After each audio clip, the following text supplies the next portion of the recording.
스튜디오 최주연 기자가 나와 있습니다. 자, 검찰이 김학의 수사단 지난주에 꾸린다 저희가 일주일 전에 소개를 해드렸는데 수사 속도 높이고 있는 것 같습니다. 어떻습니까? 네, 그래서 오늘은 6일 만에 돌아간 6년 전 이렇게 제목을 한번 잡아봤습니다. 네.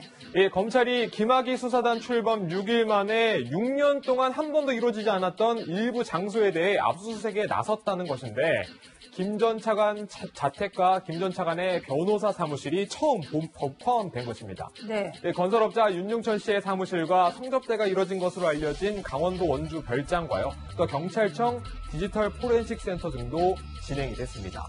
이 경찰청 압수수색은 첫날에 이어서 다음 날까지 이틀 연속 진행된 것으로 알려지고 있는데 이 영장에 적힌 압수물 범위에 대해서 경찰과 이견이 있었다고 하고요. 이 영장을 보완해서 다시 압수수색에 나선 것이라고 알려지고 있습니다. 네. 경찰청에 대해서는 월요일에도 압수수색을 이어갈 예정입니다.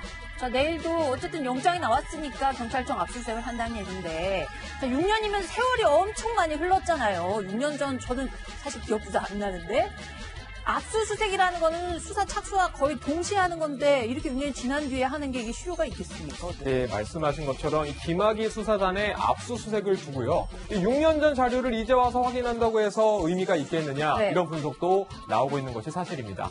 이른바 김학의 동영상 같은 경우에는 2006년에서 2008년 사이에 촬영된 것이기 때문에 벌써 10년 이상 지난 상황입니다. 일단 수사팀은 이 경찰청 압수수색에 기대를 걸고 있는 상황입니다. 이 김학의 수사단 관계자에 따르면요.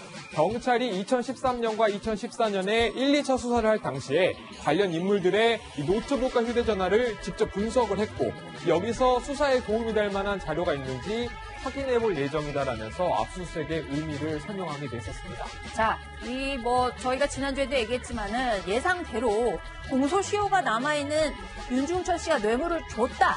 이 뇌물수수 의혹에 먼저 일단 수사 초점이 맞춰지는 것 같아요. 네, 맞습니다. 이 말씀하신 것처럼 윤 씨가 연루된 검찰 수사에 김 전 차관이 관할 수사기관도 아니면서 이 외압을 행사하고 그 대가로 윤 씨에게서 이 대가의 금품을 받았다.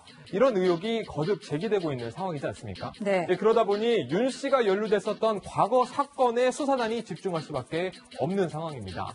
수사단은 그중에서도 윤 씨가 2002년에 분양을 맡았었던 한약재 전문상가 한방천하 건물을 두고 일어난 사기 횡령 사건을 예의주시하고 있는 상황입니다. 네. 당시 투자자들이 윤 씨와 그 측근을 횡령과 사기 혐의로 모두 6번 고소 또는 고발한 것으로 알려지고 있는데 검찰은 증거 불충분, 공소시효 만료 등을 이유로 2007년부터 2014년까지 해당 사건을 모두 무혐의 처리한 것으로 확인이 됐습니다. 네. 윤 씨는 과거 검찰 수사선상에 본인이 올라왔었을 때도 이 만만치 않은 사람이라는 것을 굉장히 과시했었습니다. 네. 저희가 윤 씨가 검찰 수사받을 당시에 녹음 파일을 입수했는데 시청자 여러분들도 직접 판단해 보시겠습니다.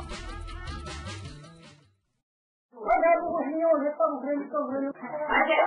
아니 내가 아닌 적이에요. 안 돼요. 저것도 너무네.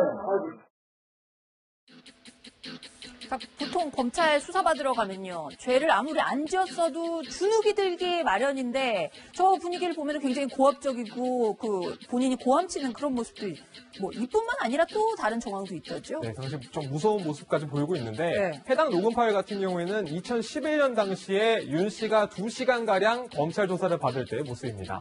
이 조사를 받는 도중에 황당한 행동을 하기도 했었는데 네. 일단 들어보시겠습니다. 여보세요? 아니, 저 지금 여기 조사 받고 있는데, 여기, 나를 완전 무슨 내가 그냥 본 것처럼, 완전 단정 짓고서는, 자꾸 내 말을, 내키지가 않는데요?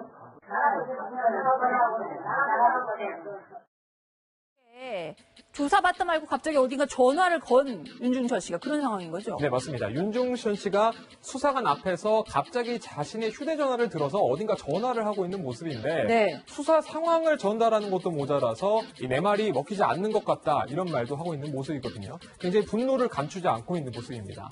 수사관이 여러 차례 제지를 하고 나서야 윤 씨는 전화를 끊었는데요. 이런 상황을 두고 일각에서는 현직 검찰 간부에게 전화를 걸어서 하소연을 한 것이 아니냐 이런 논란도 나오고 있는 상황입니다. 또 중간중간에는 당시 이 사기 횡령 공범으로 몰렸던 자신의 회사 직원들과 이 대질 신문을 하는 모습도 보였었는데 네. 그때 분위기는 과연 어땠을까요? 그러니까 너 요번에는 이게 거짓말 내가 자꾸나 정말을 그래 치료를 하지 마라 이거 처음부터 관리하고 이걸 했잖아 그런데 왜 좀 아니라고 그래 그거 믿음 내가 고소했어요 작은 분들은 네, 그런가 하면은 이 반협박조로 자신에게 불리한 진술은 하지 말라라고 하면서 이 수사관 앞에서 직원들에게 화를 내기도 합니다. 네.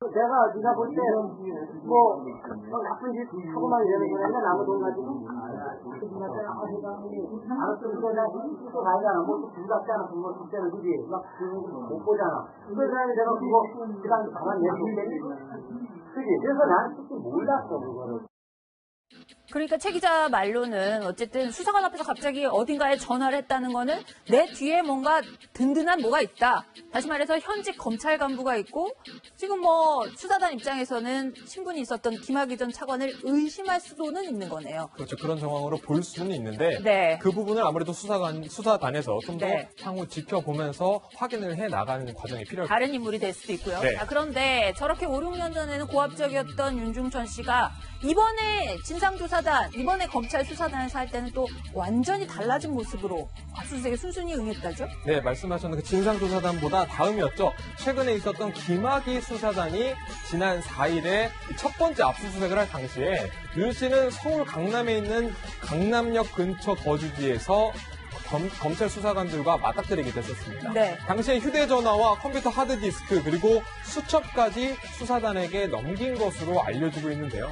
검찰 관계자에 따르면은 이렇다 할 저항 없이 자료만 순순히 넘겼다라고 당시의 상황을 기억하고 있었습니다. 네. 앞서 녹음 파일에서 들려드렸던 모습과는 좀 사뭇 다른 모습이 완전히 나왔어요. 다르죠. 네, 맞습니다. 일각에선 윤 씨가 아마 공소시효를 넘긴 것을 의식하고 이런 태도의 변화가 있었다. 이런 관측도 나오고 있는 상황입니다. 네. 김 전 차관이 받는 뇌물수수 혐의, 그러니까 뇌물을 받는 사람에 대한 혐의에 대해서는요. 수수액이 1억 원 이상일 경우에는 공소시효가 최대 15년까지 적용이 될 수 있습니다. 충분히 남았군요. 예, 맞습니다. 하지만 윤 씨가 받는 이 뇌물을 준 사람으로서의 혐의는 공소시효가 7년 정도가 있기 때문에 이미 경과했을 가능성도 제기가 되고 있는 상황이거든요. 네. 윤 씨의 태도 변화가 향후에 김학의 수사단에 어떤 영향을 미칠지, 그리고 이 6년 전 검찰 수사가 어떤 결과로 끝을 맺을지 관심이 집중됩니다. 자, 뇌물 사건 의혹에서 별장 성접대 의혹까지 검찰이 어떻게 발견할지 관심이 쏠리고 있습니다. 최주영 기자 수고 많았습니다. 자, 저는 60초 후에 돌아오겠습니다.